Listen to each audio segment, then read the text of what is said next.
What's up, everybody? Welcome back to the Oak Tree Football channel, and in today's video, I'm going to be ranking my top 10 running backs in college football for the 2020 season. Basically, how this works is I'm going to be ranking my top 10 based off how I think they'll perform this season, and just based off how good I think they are. I did this for quarterbacks recently, but the reason I'm not doing by conference like I did for quarterbacks is because quarterback is more of, a bigger position, and for the rest of the positions, I'm just going to be doing in college football as a whole. So top 10 running backs, later I'll do top 10 receivers and just like that.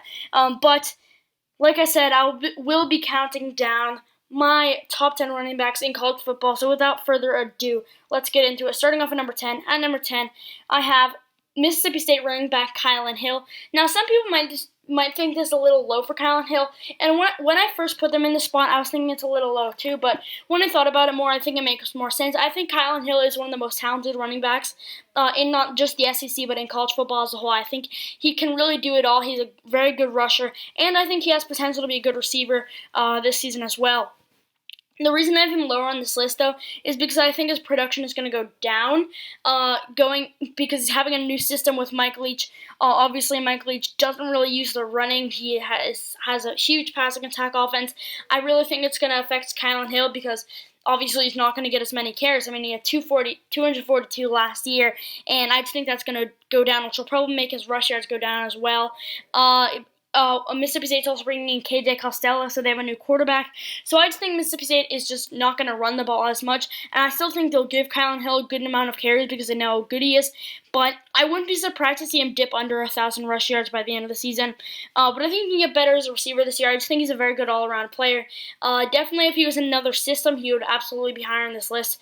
Not that Mike Leach's system is bad. It just doesn't really fit Kylen Hill as well as he probably would like. But I still think Kylen Hill is a very good player. So I have him at number 10 on this list. Moving on to number 9. At number 9, I have Rakeem Boyd from Arkansas. Now, Arkansas is a very poor team, in my opinion. They really do not have much talent at all. But Rakeem Boyd really, he's a player that really shines in this team that's not very good. He is absolutely, in my opinion, well, not absolutely, but one of the best players on this team. Probably the best player on this team, in my opinion. He's a really, really good player. I think Arkansas got better this offseason, and with Rakeem Boyd, I think they can win a few games this year.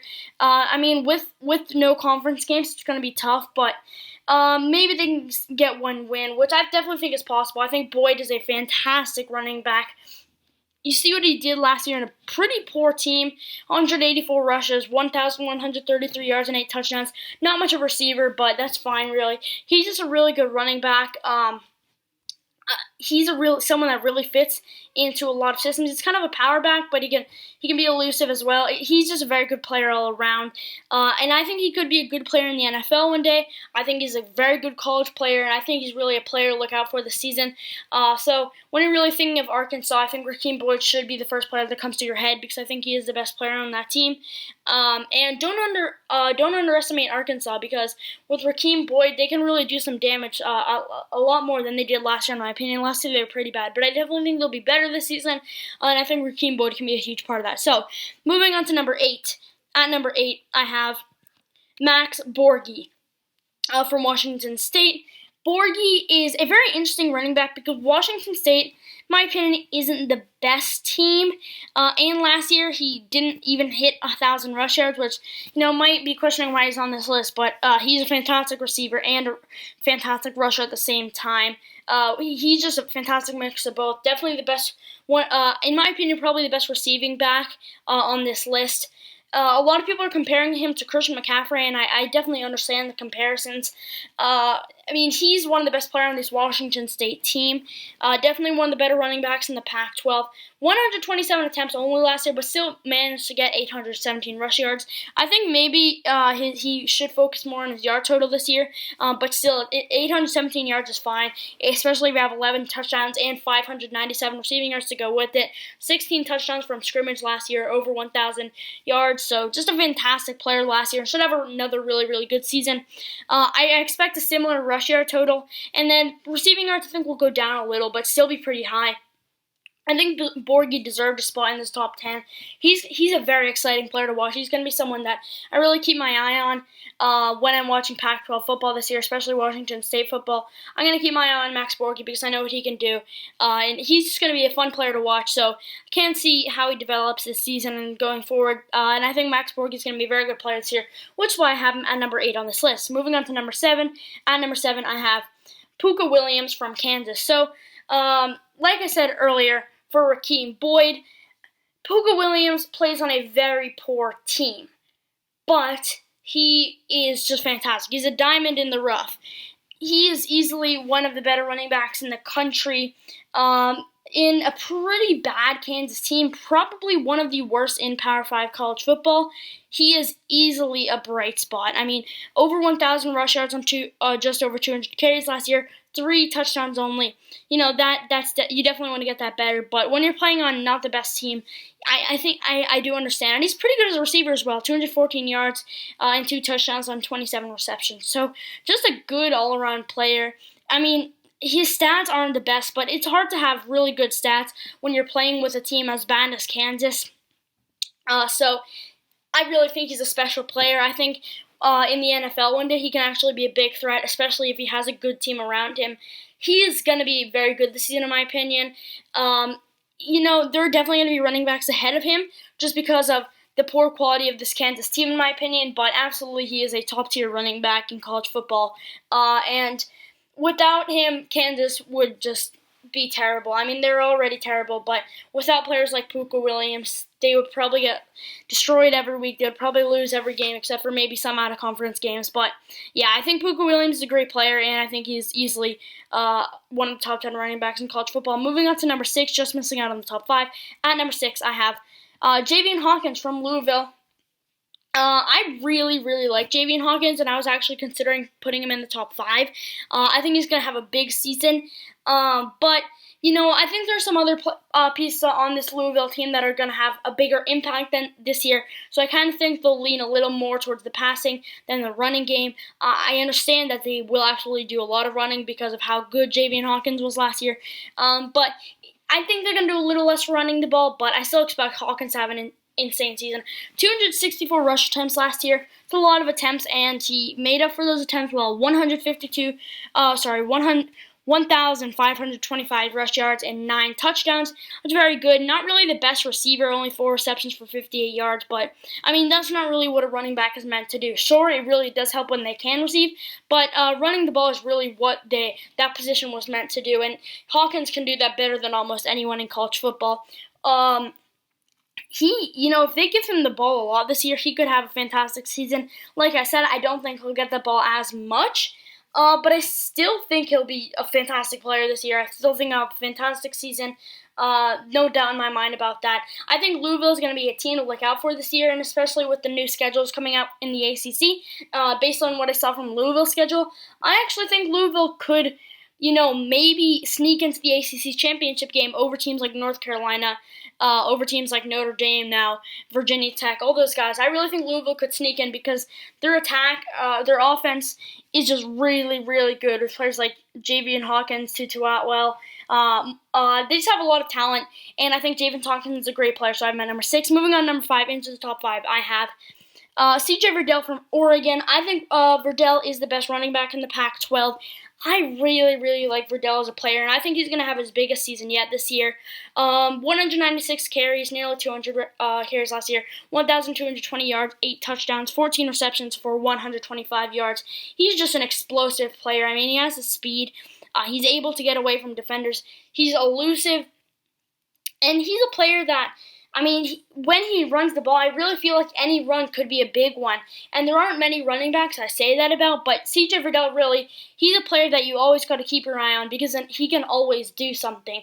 And I said I think he'll have his biggest season yet, and I really do think that, especially with Justin Herbert gone and Oregon not having, a real starting quarterback, they have guys who can play that position and probably will play that position. I don't think they'll be terrible, but C.J. Verdell will probably be the main man on this offense this season. Already had 1,220 rush yards last season. I think maybe he'll definitely have over 200 rush attempts unless he gets injured this season. Maybe he'll even have 250. It's kind of a lot with the shortened schedules, but I think it's possible. I think he'll have a lot of production this season. But I think C.J. Verdell is a great player, and I think his stats are really going to show that this season. Like I said, I think he'll get a lot of rush attempts, and his stats are going to be very, very good. I think he'll have some of the best stats for running backs in college football. But, yeah, I think Oregon's a very good team. Their offense is a bit questionable for me, but with players like Penei Sewell blocking for him, he should find the right holes. It's a dangerous team, Oregon. Their defense is deadly, and their offense definitely can be good. And if C.J. Verdell can get things going, Oregon could make a real playoff push, especially if the playoff gets expanded to 8 or 16 teams, or if they do expand it, however many teams it will be to. Oregon definitely could make a push for that. Moving on to number 4. At number 4, I have Journey Brown. Journey Brown for Penn State. I think Journey Brown's a very good running back. I think he's a very good talent. Didn't even have 1,000 rush yards last year, but I think that'll be better this season. 12 touchdowns is very good. I think he's a pretty good receiver as well. I think Penn State's going to be very good this year. I think Journey Brown's a very special player. He's someone to really look out for this season. I think he can have a really, really big year. And this Penn State's going to be really fun to watch this season. And I think Journey Brown is going to be a huge part of this. I mean, he's an explosive runner. He's fast. He's going to be fun to watch, and I definitely think he is one of the better players on this Penn State team. It's a very good Penn State team, but he is a fantastic player in my opinion, and I definitely think he deserves to be in this top 5. Moving on to number 3. At number 3, I have Alabama running back Najee Harris. Harris was really, really good last year. 1,224 yards, 13 touchdowns, and was good as a receiver as well. 27 receptions for 304 receiving yards and 7 touchdowns. He almost went to the draft last year, but he decided not to, and I think that's because this year he's going to get a lot more carries. He's going to have a big season on the ground. I think he's going to have a lot of yards because I don't think Alabama will throw the ball as much this year now that Tua is gone. I still think they'll throw the ball a lot, but I think it'll be a little bit less, and I just think with Najee Harris in the backfield, they should be confident they can run the ball well, and I think that's exactly what they're going to do. I think Najee Harris is a great running back. I think he definitely deserves to be on this list. With his stats last year, they were just fantastic. Should potentially even get better this year. Moving on to number 2. Number 1 and number 2 are interchangeable in my opinion. At number 2, I have Chuba Hubbard. His stats last year were just insane. 328 rush attempts for 2,094 yards, 21 touchdowns, 23 receptions, 198 receiving yards, 7 touchdowns, 28 total touchdowns. A lot of yards from scrimmage. He's just a fantastic player. Should have another big season this season. He was saying earlier that he may not play the season, but if he does play, he should have a really big year. He's definitely the best player on this Oklahoma State team, in my opinion. And I think it should be a huge year for Chuba Hubbard. I think he's a really good player, and I'm so excited to see him play this year because he was just so fun to watch last year, and he should be so fun again this season. And at number 1, you probably know who it is. It's Clemson running back Travis Etienne. I could have put him at number 2, but I think his stats were good enough last year. About 100 less carries than Chuba Hubbard, and he only had 400 less yards. That's really good. He only had 2 less touchdowns as well. He's a very good receiver. He's just a fantastic all-around player, and this Clemson team is so good. But, I mean, Etienne is just fantastic. He should be a first-round pick at next year's NFL draft. He's just a special player, and I'm so excited to see him play, and definitely I think he's going to have a lot of yards this season because Clemson are losing 2 of their best receivers from last year. I still think they'll throw the ball, but Etienne's just such a good running back that they're going to run the ball a lot too. But with that being said, those are my top 10 running backs in college football. Don't forget in the comments below to tell me your top 10 running backs, but thank you guys for watching. Really hope you enjoyed, and I'll see you guys in the next video.